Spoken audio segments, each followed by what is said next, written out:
Shalom Bapak Ibu, puji Tuhan pagi hari ini kita masih diberikan waktu untuk kita bersama-sama menikmati ibadah pada minggu pagi. Puji Tuhan, saya bersyukur kepada Tuhan ya, pagi tadi saya merasakan ada perasaan terharu. Kenapa terharu? Karena anak-anak Tuhan yang sakit sudah disembuhkan oleh Tuhan. Amin.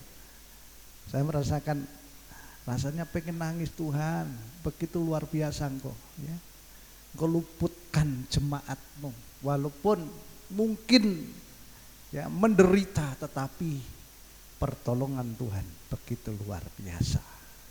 Ya, percaya saudara bahwa saudara adalah anak-anak Tuhan yang selalu dilindungi oleh Tuhan.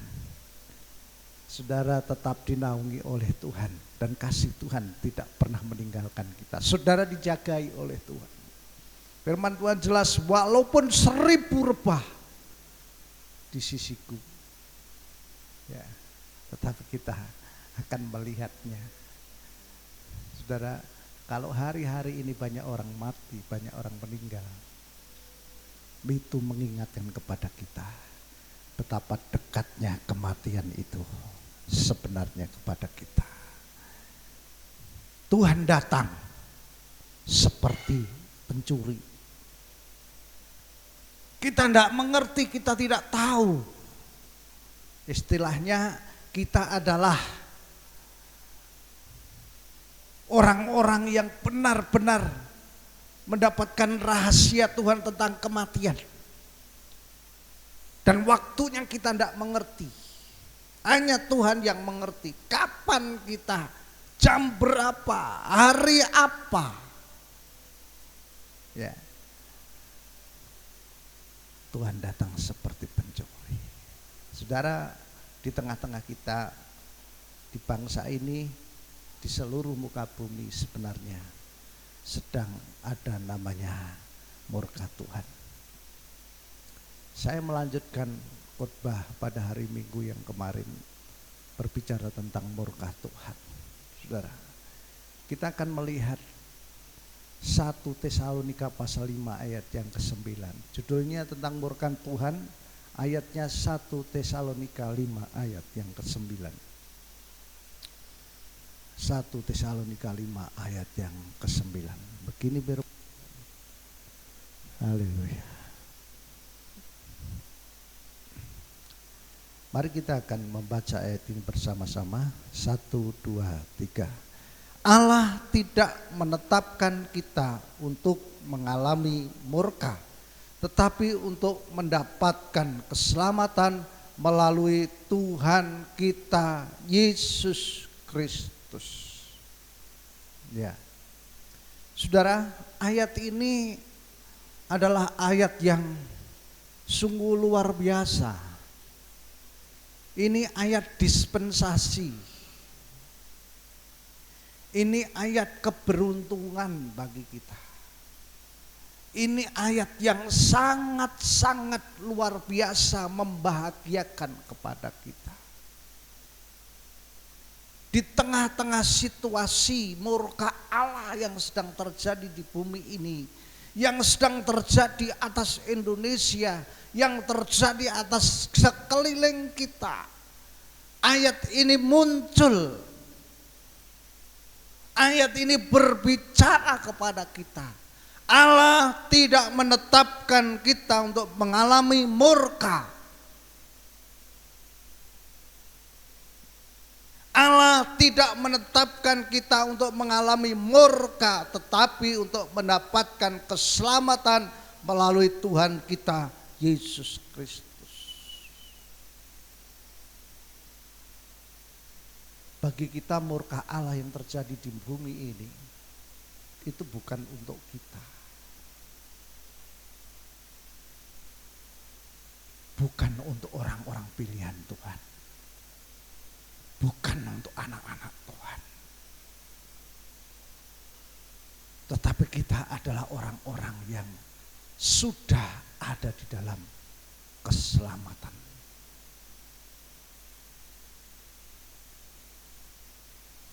saudara ada di dalam keselamatan dan saudara adalah orang-orang pilihan Tuhan.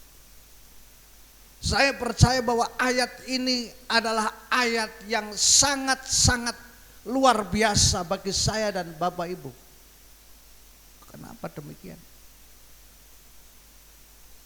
Tuhan tidak menetapkan kita untuk mengalami murka.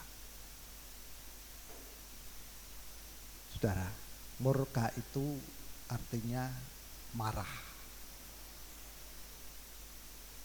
Tuhan tidak bakalan marah kepada kita.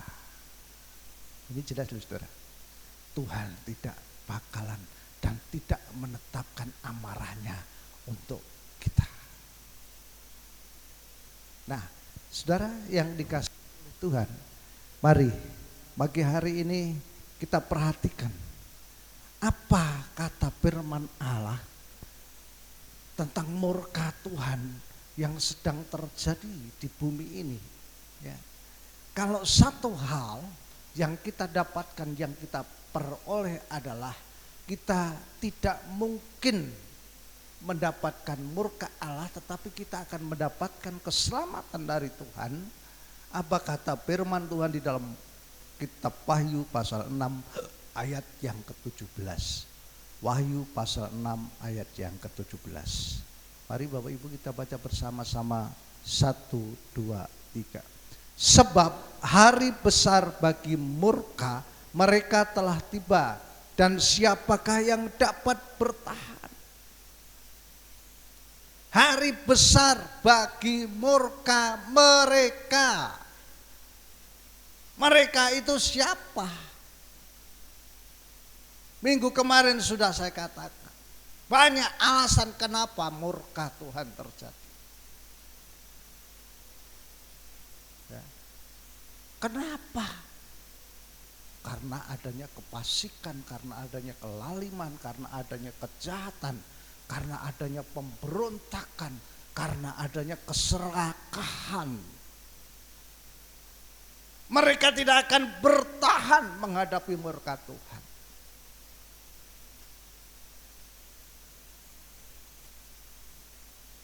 Karena perbuatan-perbuatan manusia yang sudah menyimpang dengan firman Allah. Perhatikan Bapak Ibu. Orang-orang yang tidak takut kepada Tuhan, orang-orang yang selalu berbuat jahat kepada Tuhan, akan mendapatkan murka Tuhan di dalam hidup. Nah, saudara yang dikasihi oleh Tuhan, siapa yang dapat bertahan? Apakah mereka bisa bertahan? Apakah mereka bisa mengelak? Apakah bisa melarikan diri kemana saja? Mereka melarikan diri murka Allah itu terus akan mengejar. Murka Allah itu akan bergerak. Karena apa? Karena sikap manusia itu sudah menempel di dalam hatinya. Hati yang penuh dengan kejahatan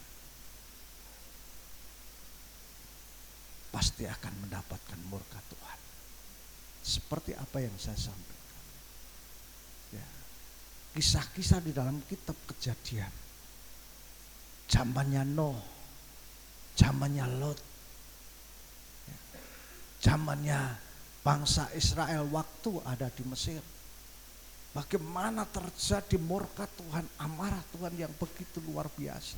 Sehingga manusia itu dihabiskan, manusia itu terus mengalami murka Tuhan. Nah saudara renungkan hari-hari ini. Kapan ini mau selesai? Murka Allah ini mau selesai kapan?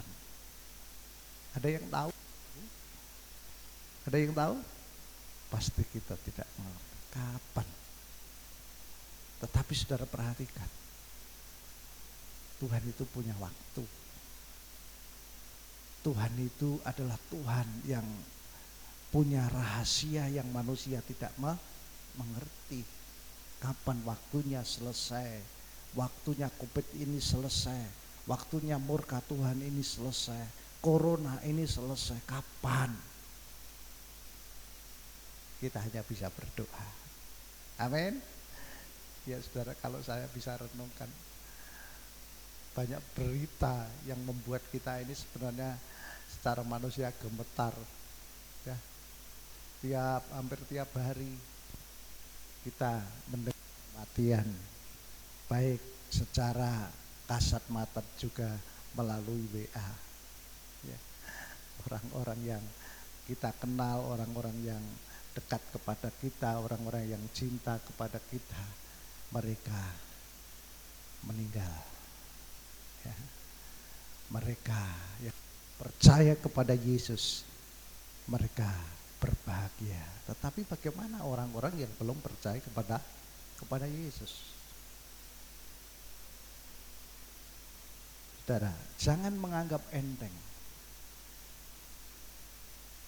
kepercayaan pribadi dengan Tuhan.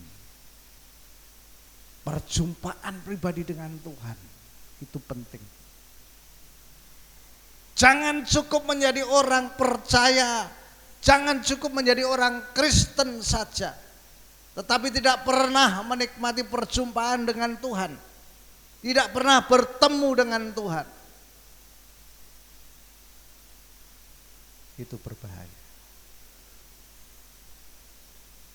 Saudara harus mengalami perjumpaan dengan Tuhan, bahwa Tuhan itu luar biasa. Saudara, ketika saya juga renungkan, wah Pak Sutarno sama Bu Jinem sakit bareng-bareng. Ya, rasanya wah enggak tega. Kita hanya berdoa.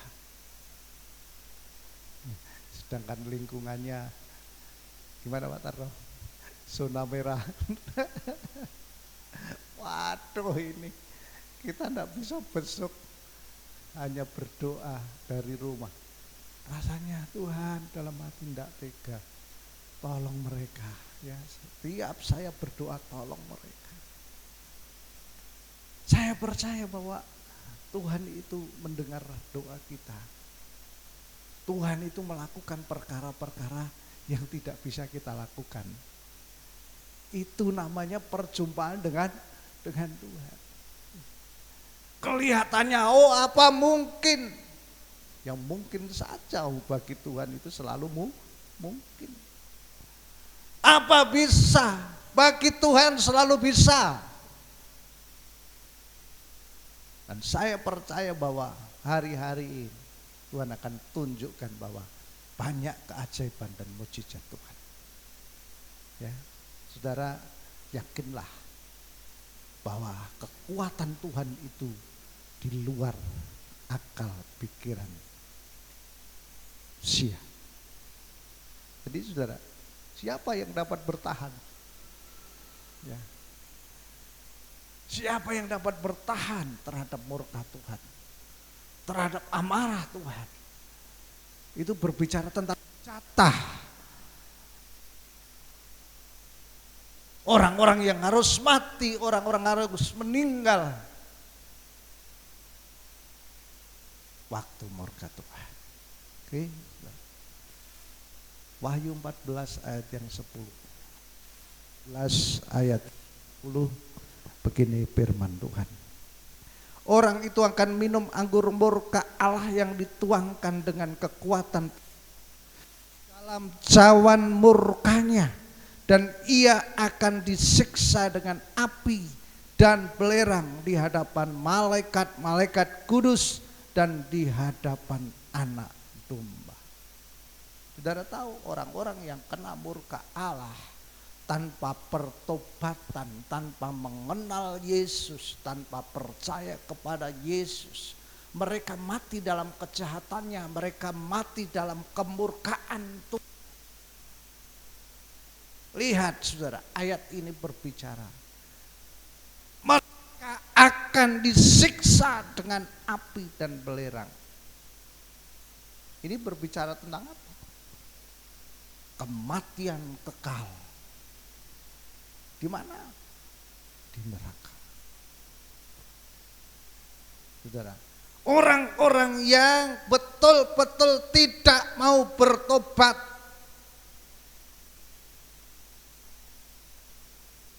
yang melakukan kejahatan, yang tidak pernah berjumpa dengan Yesus, akhirnya dia akan menikmati siksaan api. Kalau saudara renungkan hari-hari ini adalah hari-hari, mungkin ini hari-hari penentuan. Ini akhir zaman yang betul-betul, nanti saudara kita akan lihat ayat-ayat di dalam kitab Wahyu itu jelas sekali bahwa ada hal-hal yang Bapak Ibu harus perhatikan. Jadi orang-orang yang tidak bisa bertahan, ya, mereka akan mengalami yang namanya kematian kekal. Oke, terus Wahyu 15 ayat yang pertama, aku melihat tanda lain di langit yang besar dan ajaib, 7 malaikat yang membawa 7 bencana, yaitu bencana yang terakhir, karena dalam ke-7 bencana itulah murka Allah di akhir. Perjalanan nubuatan firman Allah sampai pada Wahyu 15 ayat yang pertama. Ya, jadi berbicara tentang bencana itu ternyata itu bencana murka Allah yang sedang terjadi pada hari ini. Dikatakan bencana yang terakhir. Bencana itulah murka Allah. Ya jelas saudara ya. Bencana itu adalah murka Allah. Jadi saudara, COVID Corona itu berbicara tentang bencana, tentang murka Allah.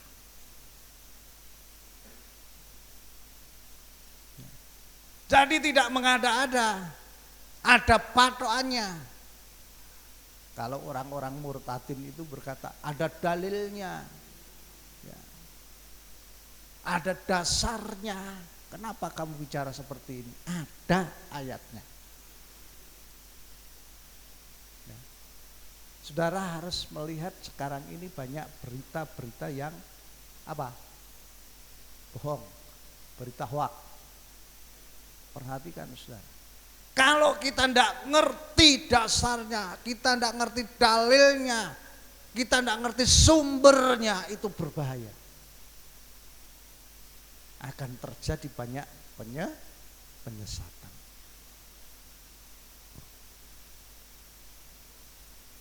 Banyak berita-berita yang membuat kita ini sebenarnya waduh.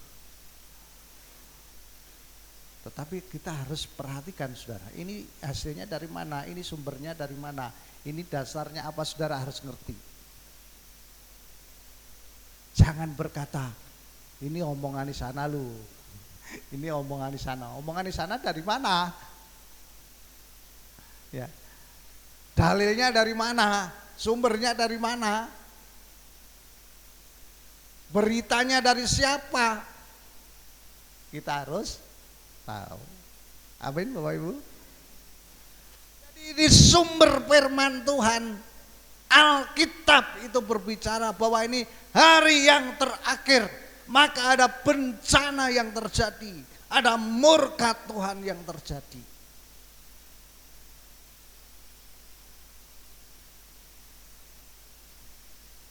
Dan kita tidak mengerti sampai kapan. Kalau saudara sering buka YouTube, mendengar khotbahnya Pak Tony Daud, ya, kita bisa mendengar dan kita bisa melihat Apa benar apa yang dikerjakannya itu sesuai dengan firman Tuhan? Betul saudara. Kalau saudara firman Allah itu sesuai dengan Alkitab, itu berarti benar. Amin. Benar. Pengertian dari Pak Tony Daud tentang malaikat yang turun, yaitu penglihatan malaikat yang turun membawa pedang. Nanti saudara akan lihat di sini ada. Apa betul itu? Ternyata hari-hari ini malah sedang berkeliaran. Pedang.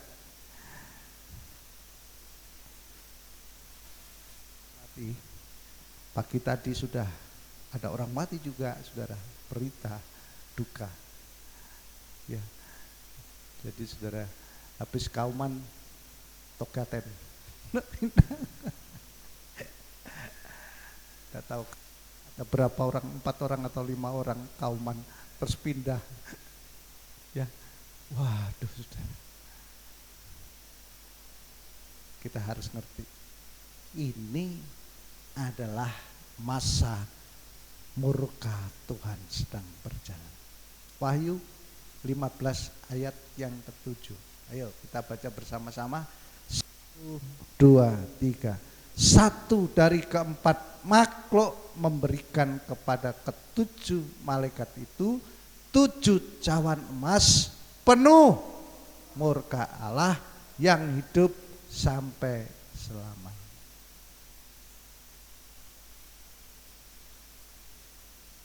7 cawan emas penuh murka Allah. Oh saudara. Oh ternyata seperti itu. Ternyata kitab itu berbicara seperti itu. Ternyata kita ini sudah ngerti, kita ini sudah tahu apa yang terjadi pada hari ini. Ya. Terjadi pada hari ini penuh murka Allah.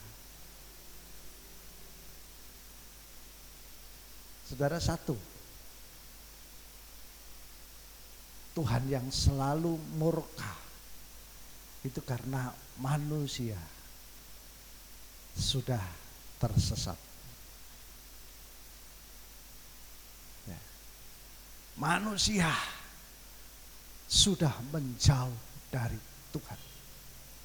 Punya Allah sendiri yang disebut dengan ilah-ilah. Wah, seperti Kejadian Keluaran pasal 20 ya, ke-10 perintah Allah. Jangan ada padaku, jangan ada padamu Allah lain di hadapanku. Wah, itu murka, saudara. Kalau manusia itu sudah menyembah ilah-ilah yang ada di dalam dunia, ya kelihatan menyembah Allah. Kelihatannya itu rohani, tetapi sebenarnya tidak rohani. Ya saudara, perhatikan, banyak orang tersesat di situ. Maka Tuhan menjadi murka.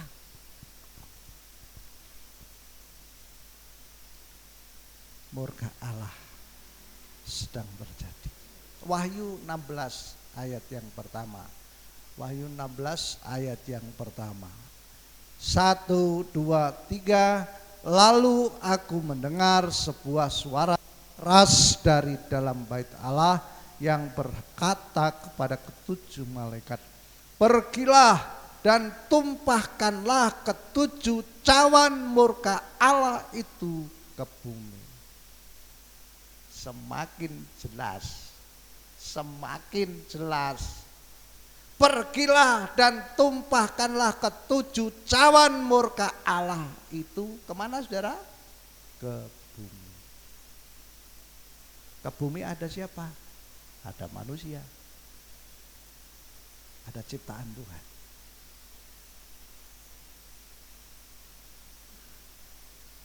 Oh, berarti berita itu adalah berita yang benar. Berita itu adalah berita yang sesuai dengan keadaan situasi sekarang ini.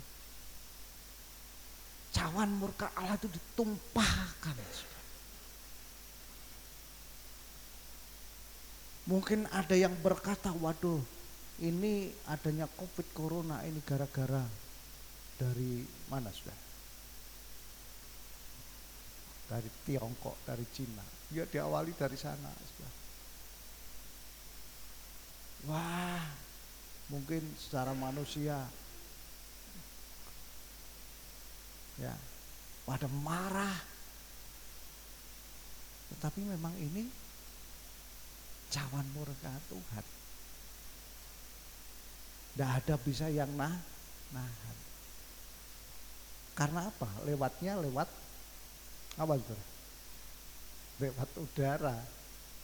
Ya sekarang ini lewat udara, saudara. Perhatikan. Jadi gampang menyebar.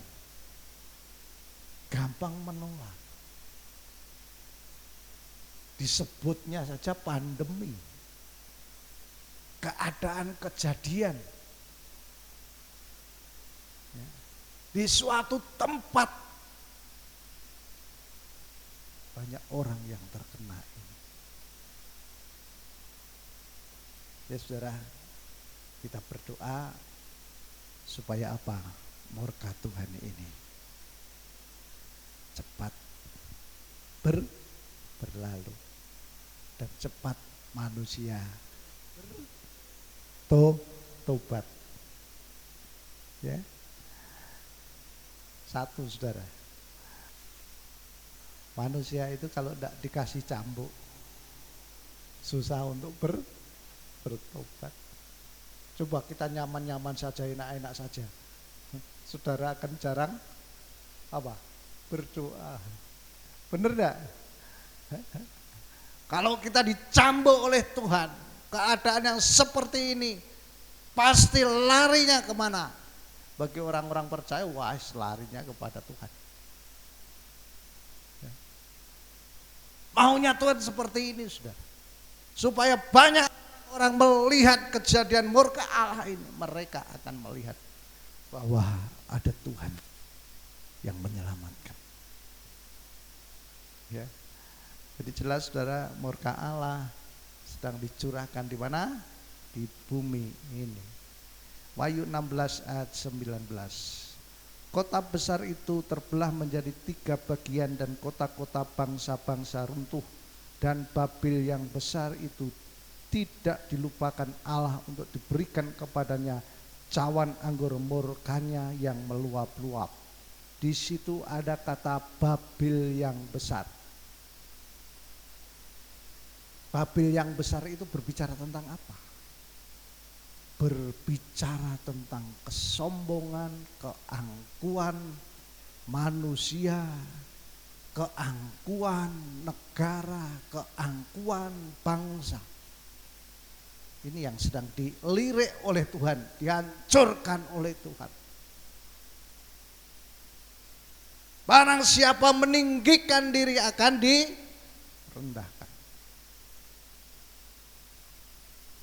Alkitab jelas, kisahnya Nebukadnezar itu dari seorang raja direndahkan seperti hewan.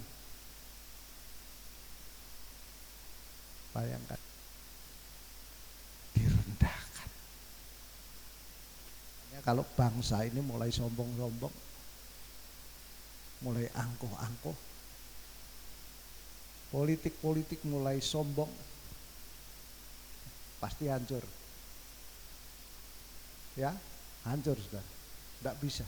Mesti perhatikan, selama kita masih bisa merendahkan diri di hadapan Tuhan, pasti tetap kuat. Tuhan hancurkan kesombongan. Apa sih yang kita banggakan? Apa sih yang kita sombongkan di hadapan Tuhan? Tidak ada. Kita ini loh hanya sak kuku irenge Tuhan. Apa kita saudara? Yang mau kita sombongan apa? Ya. Wah saudara, mari kita renungkan. Yang besar itu menjadi incaran Tuhan. Kesombongan manusia itu menjadi murka Tuhan. Oke, Wahyu 19 ayat 15. 1, 2, 3. Dari mulutnya keluar sebuah pedang tajam yang digunakan untuk memukul bangsa-bangsa. Ia akan memerintah atas mereka dengan tongkat besi. Ia akan memeras anggur dalam batu kilangan yang adalah murka Allah yang Maha Kuasa. Keluar sebuah pedang tajam. Pedang tajam. Malaikat Tuhan yang membawa pedang tajam. Yang keluar dari mana? Mulut. Mulutnya siapa? Mulutnya Tuhan. Ini loh saudara. Ini yang dilihat oleh Daud Tony. Ya. Seorang hamba Tuhan. Dia diperlihatkan malaikat pembawa pedang sedang berjalan dari mana? Pulau Jawa dari arah barat sampai arah ke timur. Akan terjadi banyak kematian. Dan itu betul. Ya. Murka Allah sedang terjadi. Saudara bayangkan seperti ini. Seperti zamannya waktu Israel ada di Mesir, waktu mau keluar dari Mesir, ada tulah, namanya tulah yang ke-10 itu anak sulung manusia dan hewan akan mati. Tandanya apa? Malaikat itu akan datang dan akan menjemput mereka. Tapi bagi ambang pintu yang ada darah anak domba, diolesi darah, akan diselamatkan. Itu berbicara tentang siapa? Darah itu lambang daripada Yesus Kristus Tuhan. Menyelamatkan. Ya, saudara, lihatlah hal ini. Kalau kematian-kematian terjadi dari arah barat sampai ke timur, tapi kita bersyukur kepada Tuhan. Saudara masih diberikan kekuatan, masih diberikan kesehatan. Amin. Puji Tuhan. Ya, saudara, kebenaran firman Tuhan kita sudah nikmati pagi hari ini. Saya percaya bahwa kita berada dalam murka Tuhan, walaupun kita tidak dalam murkanya, ya, kita hanya melihat seperti apa yang dikatakan bahwa Tuhan adalah tempat perlindungan kita dan kita adalah orang-orang yang dijagai oleh darah anak domba. Puji Tuhan. Mari kita siap, pagi hari ini kita akan menikmati perjamuan kudus. Haleluya.